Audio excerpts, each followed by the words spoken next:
We're smack dab in the middle of soccer season, a sport that thousands of kids in Utah play all the time. But as Mike found out, there is an unknown hazard on many of the fields where those kids play. Yeah, Dave Deeney, that hazard is on the field, and many parents really haven't even thought about it. Heck, my kids, they played soccer for years now, and it never crossed my mind until we got an email. So the KSL Investigators examined hundreds of soccer goals at parks and schools to see just how many are safe.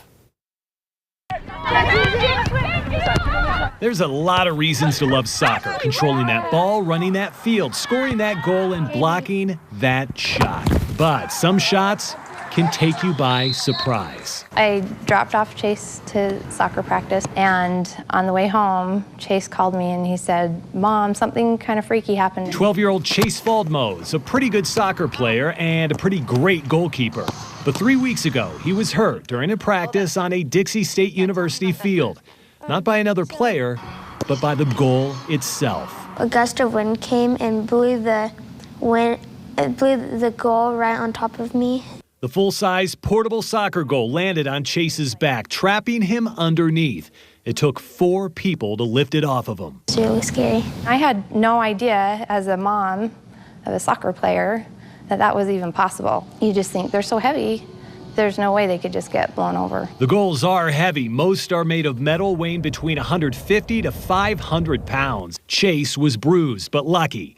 It could have been much worse. The Consumer Product Safety Commission says about 200 kids are hurt every single year by soccer goals tipping over. In the last 6 years alone, they're aware of at least 10 deaths. Like this 4th grader killed at an Arkansas elementary school, or this 9-year-old killed while playing soccer with his family in North Carolina, and this 10-year-old killed during a game in Pittsburgh. Just to hear the sad stories of moms who've lost their kids, it's upsetting. I could have been one of those moms.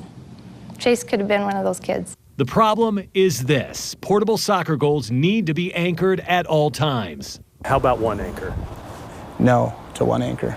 Let's get more.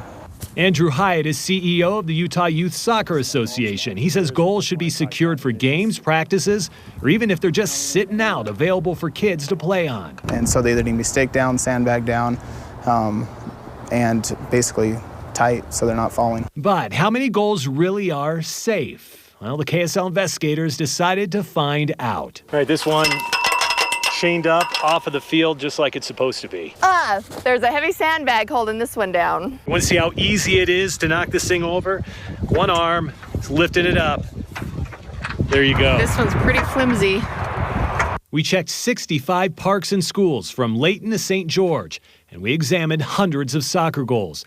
Many were secured with chains, sandbags, weights, braces, iron rods, metal stakes, or they were tied together. But sometimes, even when anchored down, it looks like it has a stake right here in the beam. Let's see how strong it is. they were not necessarily safe. Oh yeah, that didn't take much at all, just popped it out. And much of the time, Okay, this one, the back, no anchor. The side, no anchor. nothing holding the goal Yep, there's down nothing holding at this all. down. All right, this one's interesting here. You got duct tape up here on the top, you got duct tape on the bottom. None of this is anchored. Take a look at that. There's nothing anchoring this thing. In fact, barely anything holding it together. In all, 59% of goals we checked had something holding them down. Whether it worked, well, that's another story. Yeah, same thing. But the other 41% were not secured at all. It can be an issue with wind or just kids being kids. Kids in general love to climb, and so they'll get on top of them, and whether they're staked, even in that case, they'll be climbing on them, and sometimes those stakes or sandbags will wiggle off. Now, this accident hasn't forced Chase to give up soccer. Oh, yeah. I'm scared, a lot more scared than I used to be with them. But his mom is definitely checking every field her son plays on, and she's urging other parents to do the same. Looking at those cute kids, looking at these parents that have no idea, I'm sure, I had no idea. And I just think someone's gonna get killed.